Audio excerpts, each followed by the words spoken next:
بسم الله الرحمن الرحيم. الرحمن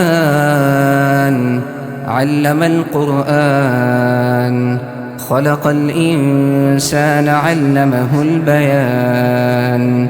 الشمس والقمر بحسبان، والنجم والشجر يسجدان.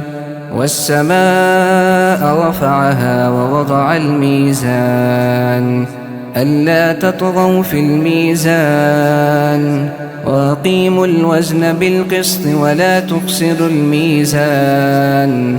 والأرض وضعها للأنام، فيها فاكهة والنخل ذات الأكمام، والحب ذو العصف والريحان. فبأي آلاء ربكما تكذبان؟ خلق الإنسان من صلصال كالفخار، وخلق الجان من مارج من نار. فبأي آلاء ربكما تكذبان؟ رب المشرقين ورب المغربين، فبأي آلاء ربكما تكذبان؟ مرج البحرين يلتقيان، بينهما برزخ لا يبغيان. فبأي آلاء ربكما تكذبان؟ يخرج منهما اللؤلؤ والمرجان، فبأي آلاء ربكما تكذبان؟ وله الجوار المنشآت في البحر كالأعلام، فبأي آلاء ربكما تكذبان؟ كل من عليها فان، ويبقى وجه ربك ذو الجلال والإكرام. فبأي آلاء ربكما تكذبان؟ يسأله من في السماوات والأرض، كل يوم هو في شأن. فبأي آلاء ربكما تكذبان؟ سنفرغ لكم أيها الثقلان. فبأي آلاء ربكما تكذبان؟ يا معشر الجن والإنس إن استطعتم أن تنفذوا من أقطار السماوات والأرض فانفذوا، لا تنفذون إلا بسلطان.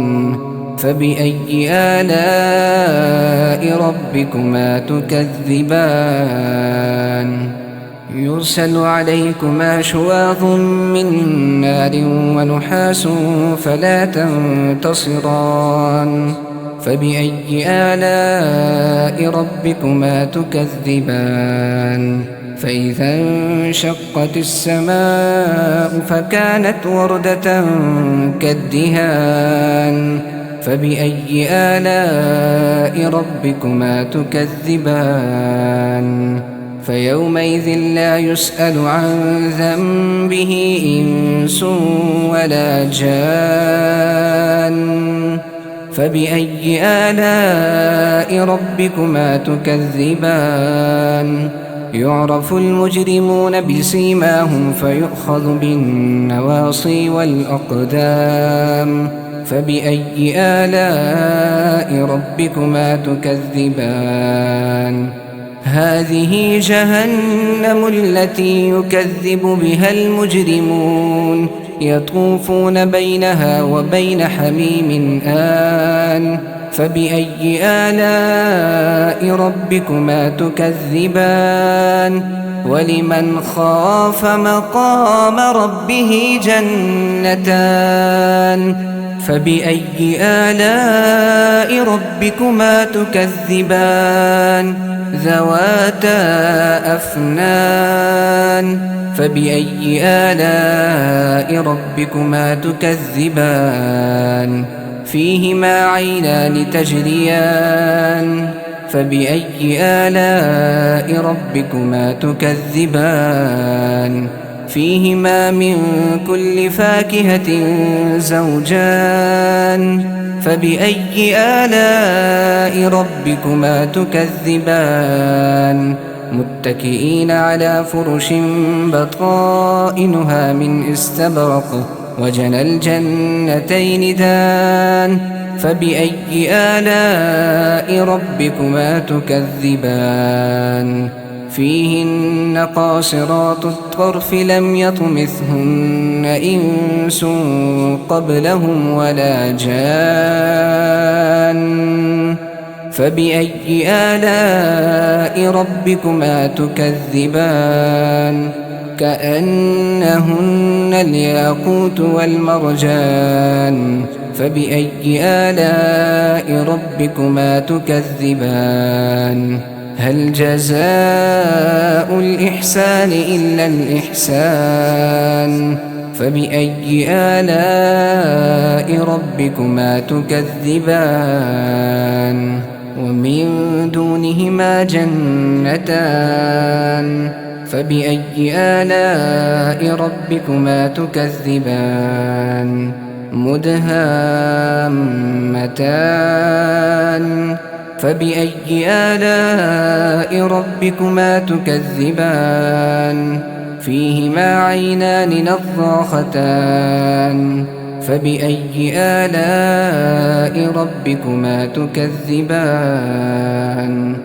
فيهما فاكهة ونخل ورمان فبأي آلاء ربكما تكذبان فيهن خيرات حسان فبأي آلاء ربكما تكذبان حور مقصورات في الخيام فبأي آلاء ربكما تكذبان لم يطمثهن إنس قبلهم ولا جان